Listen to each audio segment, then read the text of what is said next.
Viewers, drop your location and the local time. Right now, I love seeing where these stories travel. Now picture this. It's 5:00 a.m. Still dark enough that street lamps throw weird shadows across quiet lawns when John Thompson hears the grinding cough of diesel engines. He shuffles out in slippers, coffee still steaming in his hand, and nearly drops the mug when he sees concrete trucks lined up like invaders. They're backing toward the creek behind his home, the creek where his late wife Natalie once tossed pebbles and whispered, "Nature always finds a way through concrete, honey." Now the HOA president herself stands there in glossy designer heels, clipboard gleaming, declaring, "It's for property values." Yeah, nothing says home sweet home like replacing dragonflies with gray sludge. John 62, retired carpenter widower. He's not some crusader. He's a man who just wanted to sit on the hand-carved bench he built for Natalie during her chemo and hear water ripple. Instead, he's watching strangers bury 40 years of his memories. He tries to argue drainage logic, 40 years working with water flow, gives a man a bit of authority, but Rebecca Harrison, HOA president extraordinaire, cuts him off with syrupy politeness. She hands him a violation notice like she's serving afternoon tea. Daily fines, liability risks, and some obscure regulation, 47.3b. Historians still argue whether HOAs create regulations with real words or just draw numbers from a bingo cage. That night, John calls the police, a lawyer, even the county environmental office. The response is useless. Police shrug, civil matter. Lawyer wants 15 grand up front. County says 45 to 90 days for reviews. Meanwhile, Rebecca's stopwatch is already ticking down. John feels cornered grief pressing heavier than ever. But then he opens a dusty box of Natalie's old activism files, the ones he never had the heart to sort through. Inside, petitions, EPA contacts, letters, even photographs of wetlands she fought to save. And one name circled in red: Preston Kane. His wife had tracked this developer's shady shell companies and environmental crimes for years, documenting cover-ups and retaliation against activists. In the margins, she'd scrawled warnings, targets families when activists can't continue.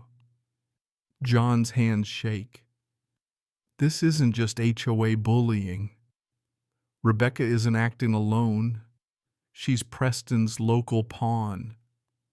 And suddenly grief sharpens into purpose. His wife's voice echoes. Nature finds a way, and John realizes maybe she left him the map to fight back. Concrete trucks roar, slurry pours, and John feels like he's watching his memories suffocate under a gray tomb. Rebecca beams like she's unveiling a new shopping mall, chirping about neighborhood improvements while ignoring his warnings that water doesn't disappear, it finds a way. And sure enough, the first rainstorm after the pour puddles form across lawns like unwanted swimming pools. Gravity does what gravity does. Rebecca's $1 million mansion sits just a hair lower than John's property. Within hours, her prized marble foyer is flooded, her infinity pool cracks, and her beloved BMW transforms into what neighborhood kids call the swamp monster. Historians still argue whether luxury sedans are designed to double as catfish ponds. John should be furious, but he can't help chuckling when he sees her car axle-deep in mud. Neighbors start noticing their own disasters. Mrs. Carter's basement floods twice. Mr. Rodriguez finds stress cracks in his foundation, and insurance companies slam doors with "denied" stamped in red. For sale signs sprout like mushrooms after rain, property values nosedive, and Rebecca's grand plan for increased equity becomes a comedy of unintended swamps. But here's where the story takes a modern twist. Ethan Mitchell, a 30-something ex-journalist living down the street, starts filming. His freelance equipment barely pays the bills, but it captures everything.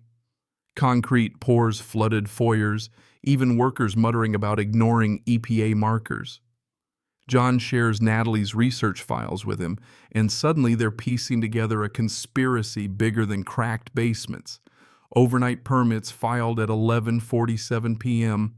and approved at 12:03 a.m., as if city planning works the graveyard shift. Ethan's footage and John's documents reveal this isn't HOA pettiness. It's Preston Kane orchestrating forced neighborhood collapse so his shell companies can scoop up land cheap. Rebecca, desperate to control the narrative, agrees to a TV interview.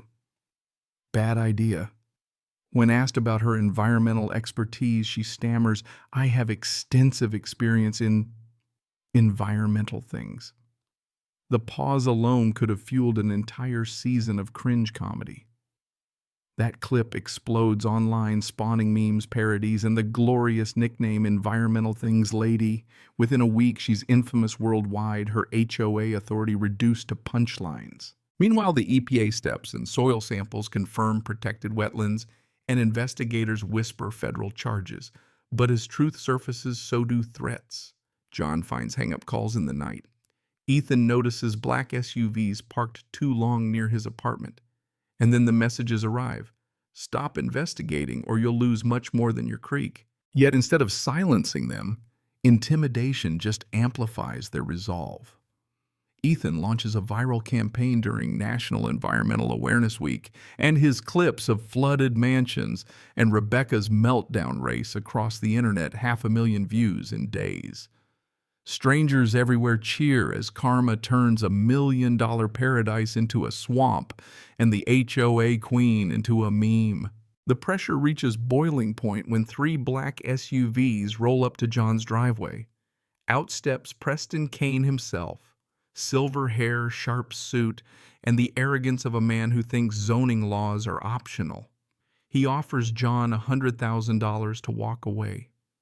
John, holding Natalie's files and the EPA's preliminary findings, stares him down. "My wife's memory isn't for sale," he says. Ethan films the whole exchange from behind his curtain. When Preston threatens that he owns the city's planning department, John counters with federal paperwork showing the creek is a protected watershed. For the first time, Preston's smirk cracks. Within hours, the EPA slaps a cease and desist order on the project. Federal prosecutors file charges, conspiracy, obstruction, environmental crimes. Preston's empire crumbles like wet drywall. His wife files for divorce, investors scatter his country club, expels him, and business partners suddenly forget his phone number. The man who once drowned wetlands in concrete drowns instead in indictments. Historians still argue whether karma is poetic justice or just bad plumbing with good timing. Rebecca doesn't fare better. Her encrypted files labeled Natalie Project reveal years of stalking and targeted harassment. Turns out she wasn't just overzealous about property values, she was a paid accomplice, earning commissions to sabotage her neighbors. When her community calls an emergency meeting, she shows up with private security guards only to be booed off stage. Ethan live streams it all, 15,000 viewers watching her HOA kingdom collapse in real time. Her last hurrah comes drunk at John's doorstep at 2 a.m., screaming about environmental terrorism while standing ankle-deep in swamp water. Over 20,000 people watch live as she lunges for Ethan's phone, and U.S. Marshals finally move in. She's hauled away in cuffs, still yelling that she's the victim. Federal prosecutors push forward, citing Natalie's research as a cornerstone of their case. The EPA designates the area the Natalie Thompson Memorial Wetland. Federal funds $2 million restore the creek, build an educational center, and ensure monitoring for generations. Nature bounces back fast. Frogs return, dragonflies hover. Even a family of ducks claims the water as home. Neighbors once divided now gather for Creek Day celebrations, teaching kids about conservation while eating barbecue by the water's edge. Ethan's career skyrockets. His Suburban Justice series, co-hosted with John, racks up subscribers, becomes required viewing in law schools, and helps pass new protections for neighborhoods nationwide. Letters pour in from other communities. You inspired us to fight back. Natalie's name becomes synonymous with grassroots environmental justice. And John, he never wanted fame. He stays the widower who honored his wife's memory with patience, stubbornness, and a hand-carved bench overlooking flowing water. Sitting there listening to kids test water samples and neighbors laugh about how their HOA once tried to improve nature with concrete, he realizes Natalie was right. Nature always finds a way. The wind down begins slow like dusk falling over the creek. The frantic noise of lawsuit sirens and viral memes fades into softer sounds, water trickling over stones. Children's laughter carried on the breeze, frogs tuning up their nighttime chorus. John leans back against the bench, the wood warm with sun, and breathes in air that smells faintly of honeysuckle and wet soil. Time stretches here, as though grief itself bends into something gentler. He watches dragonflies hover where Natalie once sat, their wings catching fading light, like bits of stained glass. For the neighbors, too, life has softened. Basement's dry trust rebuilds, and front porch conversations replace tense HOA hearings. The community isn't perfect, no place ever is, but there's peace in knowing they fought something bigger than themselves and won. Environmental battles continue elsewhere, and new activists take up the cause with courage born of this victory. John smiles knowing Natalie's spirit flows with the creek. She loved her wisdom etched into every ripple. So the story doesn't end in anger, or even in revenge, but in renewal. The concrete is gone. The swamp is dried, and what remains is stronger than before, a reminder that even against arrogance, corruption, and concrete nature finds a way, and so do people who refuse to surrender.